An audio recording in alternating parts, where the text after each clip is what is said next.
میں نے پہلے بھی ایک دو دفعہ بات عرض کی ہے، ہمارے جو پرانے دیسی لوگ تھے نا، ان کی عقیدتیں بڑی ٹھیک تھیں. پڑھے لکھے زمانے میں بیسے ہی بیسے ہیں. پرانے لوگوں کی نا والد صاحب نا بڑی عید پہ چاول لائے. ابا جی چاول بڑے اچھے تھے. تو یہ پرانے لوگ جانتے ہیں کہ سیمپل کہتے تھے، جو نیا چاول آتا تھا نا 2 کلو چاہیے سیمپل پہلے پکا کے دیکھ لو. پہلے سیمپل آیا، اماں جی نے پکائے، بڑی تعریف کری، کہا بڑا لمبا چاول ہے، بڑا خوشبودار ہے اور بڑا پھول گیا ہے پک کے، بڑا مزیدار ہے. ابا جی پھر وہ خرید لائے، بڑی عید پہ چاول آئے. تو ایک دو دفعہ پکے، پھر دوبارہ دوسرے چاول پکنے لگ گئے جو پہلے سے گھر میں موجود تھے. تو والد صاحب میری اماں جی سے کہنے لگے کہ وہ چول کتنے نہیں، سانو پھر وہی دینے شروع کرتے ہیں. تو میری والدہ چپ کر گئی. سادے اور کم پڑھے لکھے لوگوں کے اندر جو عقیدتیں بڑی انوکھی تھیں، کہنے لگی وہ چول بڑے سونے سن، میں رکھ چھڑے نے 10 محرم نو امام حسین دی نیاز پکاواں. مکان کچے عقیدے پکے، مکان کچے عقیدے پکے. یعنی چاول بھی دینا ہے ان کی نیاز میں تو ستھرا دینا. حضور کی اولاد پاک کے نام پہ کچھ چیز دینی ہے تو خاص. یہ ہماری وارفتگیاں تھی، شوق تھا. اب ساری محبت صرف سٹیٹس میں ہے، سٹیٹس لگا دو 10 محرم کا، اب فلان کر دو. ہر چیز آپ کی وہ خاص ارادت کہاں؟ کاش یکم محرم سے 10 محرم تک آپ ایک سپارہ پڑھتے اور کہتے یہ میں امام حسین کو نظر پیش کروں گا. آپ کچھ نفل بڑھا دیتے کہ امام علی مقام نے تو کربلا میں بھی سجدے کو نہیں چھوڑا. کاش آپ حضور پر، نبی پاک کے آل و صحاب پر درود پاک بڑھا دیتے کہ میں نے زیادہ درود پڑھنا ہے اس لیے کہ یہ ایام ہیں ان کی شہادت کے. لیکن ہم اصل سے ہٹ گئے. وہ نورانیت، وہ عقیدتیں، وہ احترام، وہ خاص جذبات، وہ خاص انس حضور کی اولاد پاک سے. بحث ہی بحث ہے، جتنی مرضی کرا لو، لیکن وہ خاص چیز نہیں رہی. اپنے اندر عقیدت پیدا کریں، احترام پیدا کریں، جذبات پیدا کریں. ہمارے بزرگ سادات کا بڑا احترام کرتے تھے، وہ حضور کی نسل کا بڑا احترام کرتے تھے. صحیح العقیدہ سادات کے اکرام بڑے کرتے تھے. لیکن ہماری نئی نسل میں تو وہ ذوق شوق ہی نظر نہیں آتا. تو پہلا سبق آج کا یہ ہے کہ حضور کی اولاد کا پیار ضروریات دین میں سے ہے. اس کو اختیار کریں، اپنے دلوں میں پیدا کریں.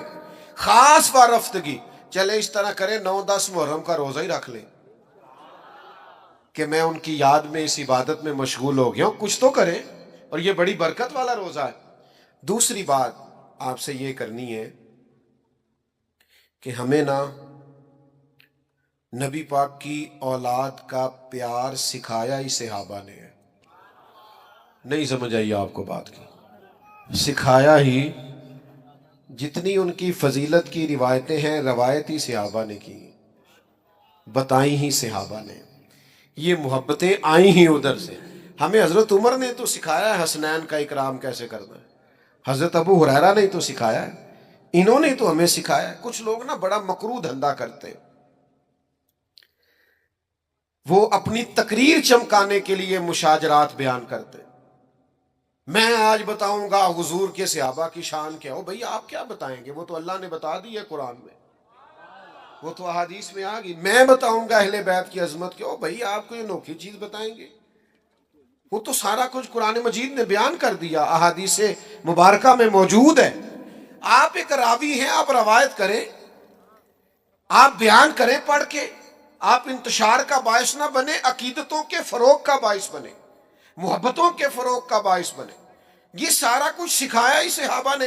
آپ کے پاس کہاں سے آیا؟ آپ کو کیسے پتا چلا کہ صحابہ حضور کی اولاد کا اکرام کرنا؟ یہ صحابہ نے بیان کیا، صحابہ سے ہی ہمیں ملا ہے.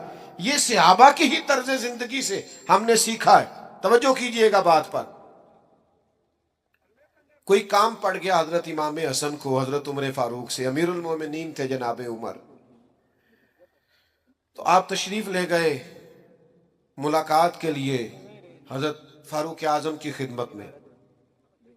جب پہنچے نا تو دروازے کے باہر آپ کے اپنے بیٹے حضرت عبداللہ ابن عمر بھی کھڑے تھے. تو حضرت امام حسن رضی اللہ تعالیٰ عنہ جناب فاروق اعظم کے صاحبزادے سے کہنے لگے آپ یہاں کیوں کھڑے ہیں؟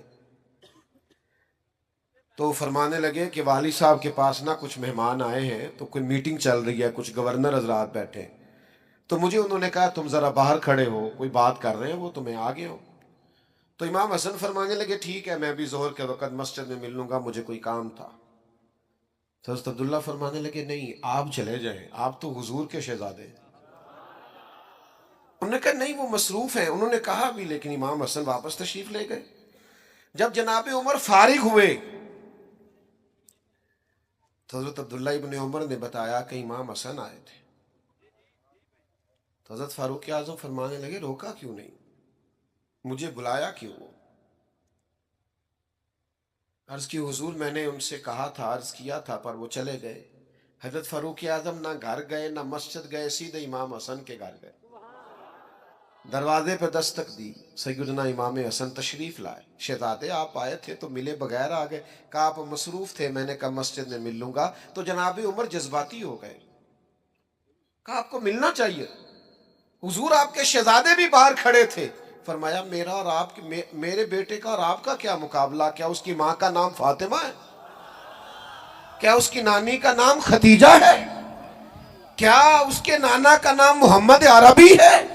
ہمیں سکھایا ہی صحابہ نے، تم کہاں سے لے آئے ہو بات؟ ان کا اختلاف تھا، قربان جائیں۔ پھر حضرت عمر اور جذباتی ہوئے، سر سے امامہ اتار لیا، کہنے لگے شہزادے عمر کے سر پر یہ جو عزت کے بال ہیں یہ آپ کے نانا کے اگائے ہوئے۔ تو میرے عزیزو یہ محبتیں، یہ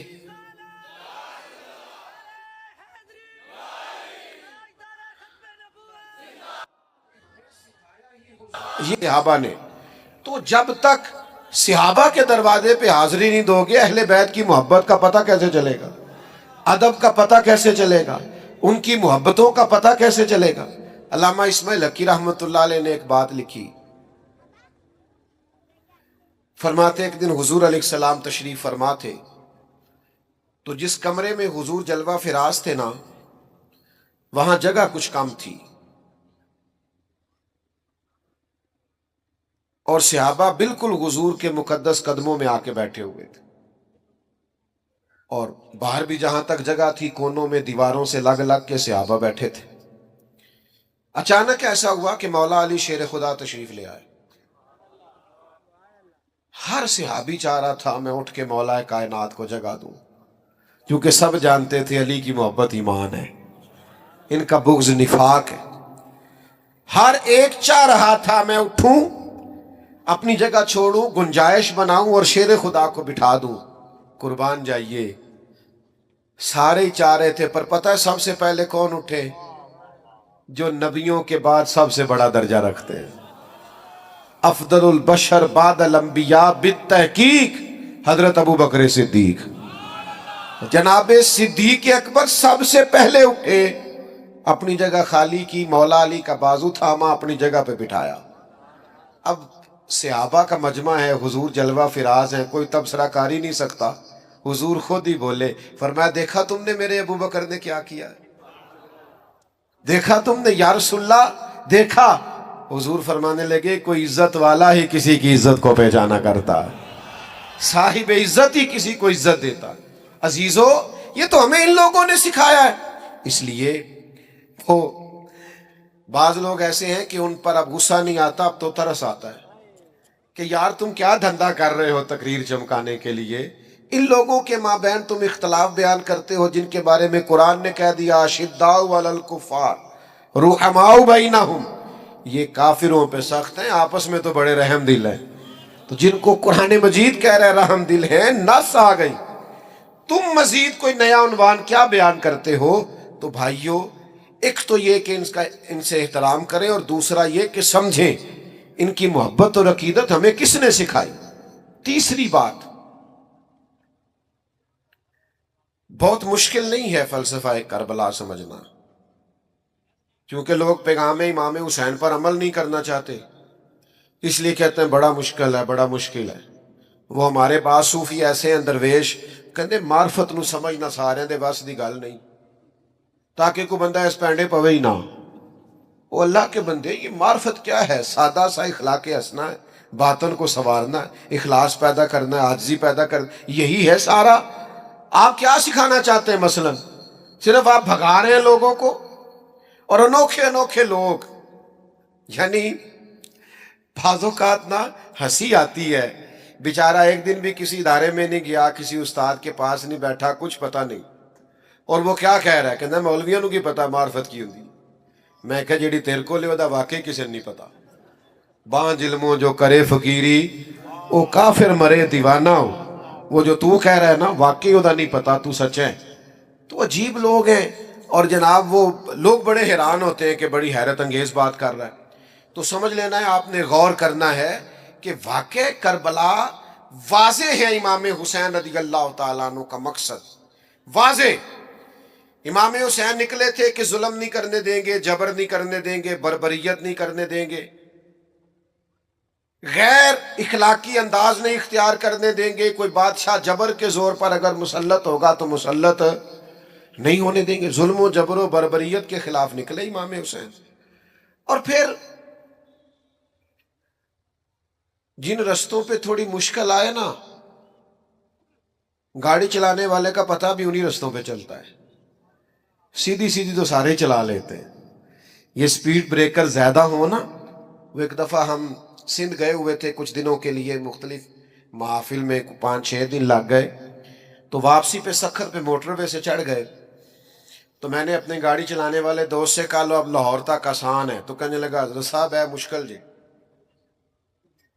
میں کہ کیوں؟ کہنے لگا تو نیند آن لگ پی سیدھی سیدھی جو ہوئی، وہ جڑا اچانک چنگچی والا سامنے آتا ہے نا، بندہ ذرا جاگتا رہتا ہے، اچانک سپیڈ بریکر آتا ہے تو آنکھیں کھلی رہتی، جس میں شک ہوتا ہے نا کہ انہیں تو اشارہ بھی نہیں لانا، تو بندہ ذرا احتیاط سے چلاتا ہے، لیکن یہ بالکل ہی سیدھی سیدھی ہے تو اس میں کیا ہوتا ہے، نیند آنے لگتی۔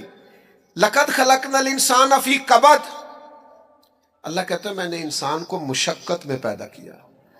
تیری زندگی کا حسن ہی یہ ہے کہ تم مشقت کرے، تو کام کرے۔ میں نے پہلے بھی اسی مقام پہ کہا تھا، مجھے یاد ہے، پھر کہتا ہوں، جتنا بندہ بڑا ہوتا ہے اس کا دکھ بھی اتنا بڑا ہوتا ہے، اس کا زخم بھی اتنا گہرا ہوتا ہے۔ آپ کا خیال ہوتا ہے فلاں بڑا پاپولر ہے، بڑا مشہور ہے، بڑا آدمی ہے، کہ تو کبھی آپ اس سے ملیں، یہ اس کے پاس بیٹھیں، آپ کو پتہ چلے کہ جتنا انسان بڑا ہوتا ہے اس کی تکلیفیں بھی اتنی بڑی ہوتی ہیں، اس کے زخم بھی اتنے بڑے ہوتے ہیں، اور زخم پہ زخم کھا کے جی، خون جگر کے گھونٹ پی، آہ نہ کر لبوں کو سی، یہ عشق ہے کوئی دل لگی نہیں۔ یہ مشکل کام ہے، آپ کو اس سے گزرنا ہے، اور اس مشقت کو جھیلنا ہے، اور یہ جبر سہنا ہے۔ امام علی مقام نکلے ظلم کے خلاف، تو پھر وہ سارے کام انہوں نے سہے، پردیس بھی کاٹا، بچوں کی بھوک بھی دیکھی۔ 4 چیزیں امام حسین نے ہمیں سکھائی ہیں کربلا میں، ویسے تو بڑا کچھ سکھایا ہے آج کی بزم کے لیے۔ سب سے پہلے امام حسین نے ہمیں سکھایا ہے کہ جو چیز جیتا کرتی ہے وہ صبر ہے۔ جس چیز میں اللہ کی مدد شامل ہوتی ہے وہ صبر ہے۔ صبر ایک بہت بڑی تدبیر کا نام ہے، صبر بہت بڑی طاقت ہے۔ جو آپ کی ساری باتیں سن کے تلک چپ کر گیا ہے نا، اس کے صبر سے ڈرو۔ جو بہو پورے خاندان کا جبر سہ کے صبر کرتی ہے، اس کے صبر سے ڈرو۔ جس کا فیکٹری کا آنر اور مالک اپنے مزدوروں پر ظلم کرتا ہے، جبر کرتا ہے، اور ان کی توہین معاذ اللہ کرتا ہے، وہ ان کے صبر سے ڈرے۔ کیوں؟ اس لیے کہ صبر والا بڑا طاقتور ہوتا ہے۔ کیوں؟ کہ ان اللہ مع الصابرین، صبر کرنے والوں کے ساتھ اللہ۔ میدان کربلا میں کیا جنگ تھی؟ ہزاروں کے لشکر سے 72 لوگوں نے لڑنا تھا۔ اس جنگ، وہ جنگ تلواروں کی تلواروں سے نہیں تھی، نیزوں کی نیزوں سے نہیں تھی۔ کربلا میں ظلم کی جنگ صبر کے ساتھ تھی، جبر کی جنگ صبر کے ساتھ تھی۔ صبر جیت گیا اور ظلم ہار گیا۔